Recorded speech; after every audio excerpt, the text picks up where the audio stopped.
মহান আশীর্বাদ আকাঙ্ক্ষায় দীর্ঘকাল নিয়ম ধারণপূর্বক চালন করেছে।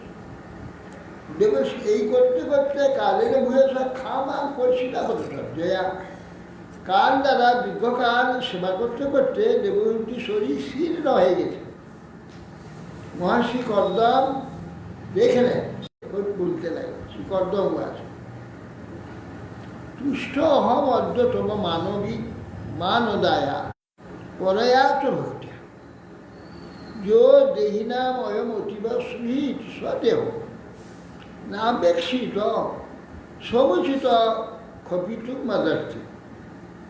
কর্দম ঋষি বলছে, হে মানবী, হে মনুকন্যা, মানদায়স, সবাইকে সম্মান দানকারী, পতিকে সম্মান দানকারী তুমি, তোমার শুশ্রূষয়া, তোমার সেবা দ্বারা, পরায়া ভক্তিয়া, পরম ভক্তি সহিত তুমি আমার চেষ্টা, পরময়া পরয়া উচ্চ ভক্তি, পরম ভক্তির দ্বারা আমার শুশ্রূষা।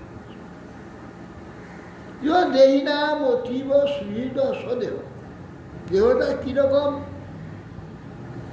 দেহি নাম দেহধারী ব্যক্তিগণের দেহ অতীব সুহৃদ, অতীব প্রিয়, এর চেয়ে প্রিয় আর কেউ নেই। স্বদেহ সমুচিত মদর্থে নিমিত্ত, অতীব সুহৃদ স্বনাপেক্ষিক সমুচিত, সেই দেহের সমুচিত সেবা বা সুস্থতা, শুশ্রূষা বা দেহকে দেহর প্রতি প্রীতি ইত্যাদি করণী সমস্ত ক্ষপিত মদর্থ, তোমার দেহের দ্বারা যা কিছু করণীয় সব দেহের জন্য তুমি না করে, নিজের জন্য না করে, সব আমার জন্য তুমি করেছ।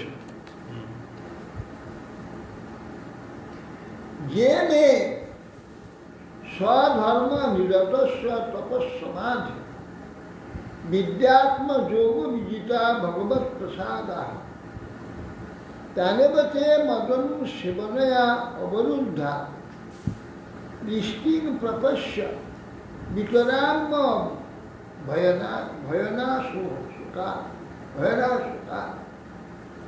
বলছেন স্বধর্ম নিরতস্ব মে তপ সমাধি জগত বিজিতা, তুমি তপ সমাধি যোগ দ্বারা, হে প্রিয়া, আমি স্বধর্মরত থেকে তপস্যা সমাধি উপাসনাদির দ্বারা চিত্তে ঐশ্বর্য সম্পাদন দ্বারা, তার দ্বারা ভগবানের প্রসাদ স্বরূপ ভয় শোক বিহীন সকল দিব্য ভোগ যা কিছু আমি জয় করে নিয়েছি। সমাধির দ্বারা, স্বধর্মে রত থেকে, উপাসনার দ্বারা, চিত্তে স্থৈর্যের দ্বারা ভগবানের প্রসাদ কৃপা আমি স্বরূপ ভয় শোক বিহীন দিব্যভোগ জয় করেছি। একমাত্র আমার সেবার দ্বারা সেই সকল ভোগ বশীভূত করে নিলেন। আমি বহু মহাতপস্যার দ্বারা, সদাচার দ্বারা, সব কিছুর দ্বারা যেটা জয় করেছি, তুমি কেবল নিষ্কপটে আমার সেবার দ্বারা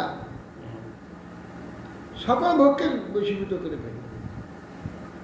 আমি তোমাকে দিব্যনেত্র দান করছি, তার দ্বারা তুমি এই সকল দেখতে পাবে। মানে কর্দম ঋষির যে যোগ্যতাটা, সেই যোগ্যতাটা আমাকে দিয়ে দিলেন।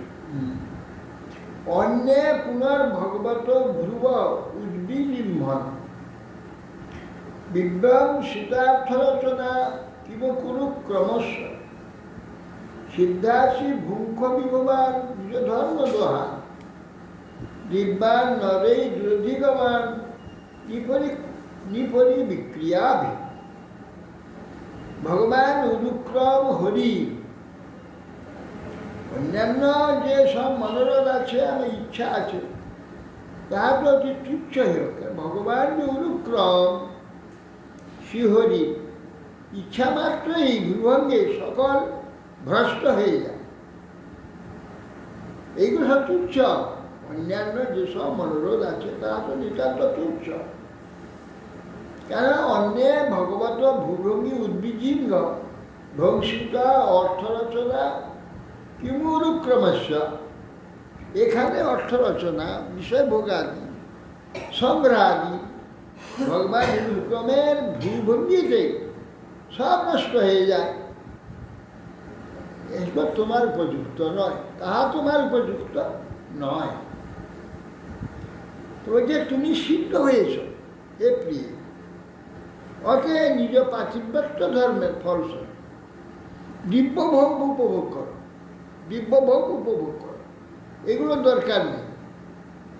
এই সকল ভোগ নরগণের দুর্লভ। আর কি বলবো, আমরা রাজা ও রানী, হ্যাঁ, এইরূপ অভিমান দ্বারাও নৃপতিবর্গ এই সকল ভোগ করতে পারে না। রাজারাও চেষ্টা করলে আমরা রাজা বা রানী আমরা উপভোগ করব, সে ক্ষমতা নেই।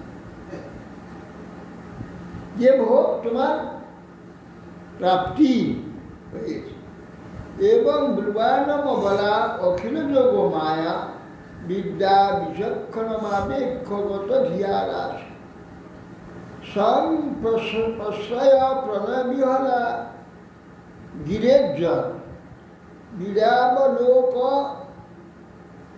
কিল সিদ্ধ সীতান আহ সীতানামা অখিল যোগমায়া বিদ্যা বিচক্ষণ অখিল যোগমায়া বিচিত্র পদরচনা শক্তি বিদ্যা তদুপাসনা বিচক্ষণ নিপুণ যে পথিকর্দম, অর্থাৎ মহর্ষি কর্দম ঋষি অখিল যোগমায়া এবং উপাসনায় নিপুণ ছিলেন। ব্রহ্মার থেকে সৃষ্টি নিয়েছে, ভগবানের অবতার বলা যায়। কি না তার যোগ্যতা আছে, কি না ক্ষমতা। স্বামীর এইরূপ বাক্য লক্ষ্য করে দেবহূতি মনের ব্যথা, যে ব্যথা ছিল দূরীভূত হয়ে গেল। স্বামী প্রশ্রয় প্রণয় বিহলা গিয়ে সান, তিনি তার তখন সেই ঈশ্বর লজ্জাযুক্ত দৃষ্টিতে নিক্ষেপ করেন। ঈশ্বর হাস্য শোভিত এ প্রণয় ও বিনয় জনিত গদগদ স্বরে তখন বলতে লাগলেন, সিদ্ধা সীতার আহ শ্রীদেবতী দেবহূতির উপাস রাধ্যাং বত দ্বিজ বিষয় তদ অমোঘ যোগ মায়া সমাধিপে তৈ বিভো তদবৈমি ভর্ত যস্তে অভ্যধায়ী সময় সকিতাঙ্গ সঙ্গ বিয়ার গরীয়সী গুণ প্রসন্ন সতী নাম। দেহজি বলছেন, হে দ্বিজবর, হে দ্বিজ ষষ্ঠ স্বামী, হে বিভো, হে স্বামীর অমোঘ যোগমায়াধীপ, আপনি যে কীর্তন করলেন যে আপনি যোগমায়া অধিপতি, আপনি এ সকলই আপনার তো সম্ভব, এটা সন্দেহ নেই। কিন্তু আপনি আমার পানি গ্রহণ সময় যে অঙ্গীকার করেছেন সেটা তো সম্পন্ন করছেন না।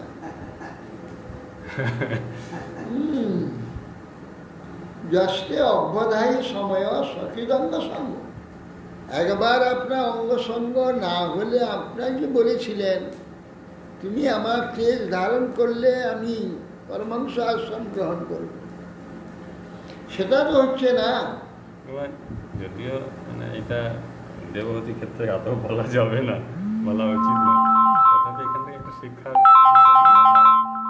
যে পরমার্থের যে আস্বাদ, পরমার্থের যে স্বাদগুলো মেয়ে ছেলেদেরকে যতই বলা হোক ওদের কাছে সংসারটাই সর্বশ্রেষ্ঠ। সংসারটা আপনারা এখন প্রথমেই চাইবে, এরপরে দেবহূতি কি সব বলবে।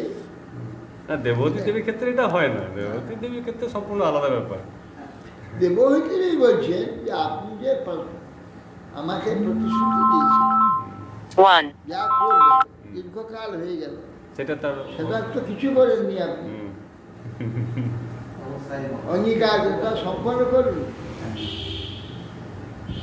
আপনি বলছেন আমার গর্ভ সম্ভব মাত্র পর্যন্ত আপনার অঙ্গসঙ্গ একবার হোক। হে স্বামী, শ্রেষ্ঠপতি প্রাপ্ত হয়ে সাধ্বীগণ যদি সন্তান লাভ করতে পারে তবেই তো তাহাদের পরম লাভ। অত্রেতি কৃত্যম উপশিষ্য যথোপদেশম জেনেই সময়ে One. দর্শিত অতিরিক্ত সিদ্ধে ততে কৃত মনোভব ধিয়া মম ধর্ষিতায় দীনা সদৃশ ভবনং সদৃশন বিচক্ষ বলছেন পুত্র সম্ভব ব্যাপার শাস্ত্রের ব্যবস্থা নিলে কামশাস্ত্রের ব্যবস্থা নিলে কর্তব্য বিধান করতে হবে।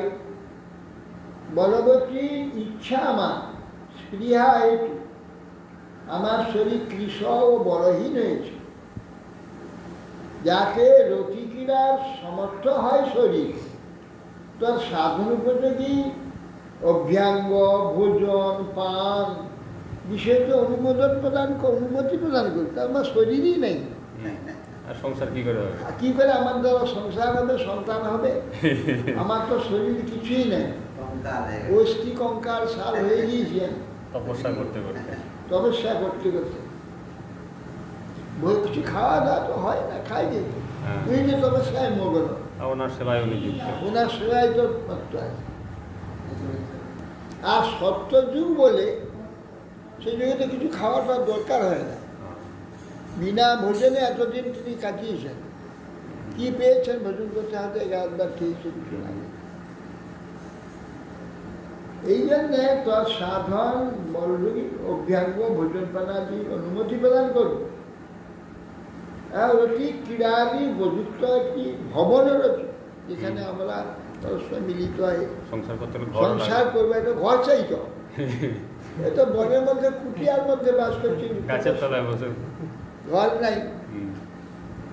শরীরটুকু থাকবার মতো একটু হোম করার মতো জায়গা আছে, এইটুকু ছাপড়া মতো আছে।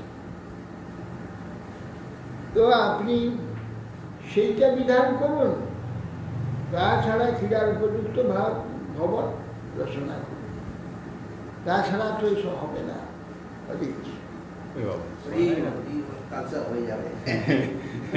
বঞ্চা করতে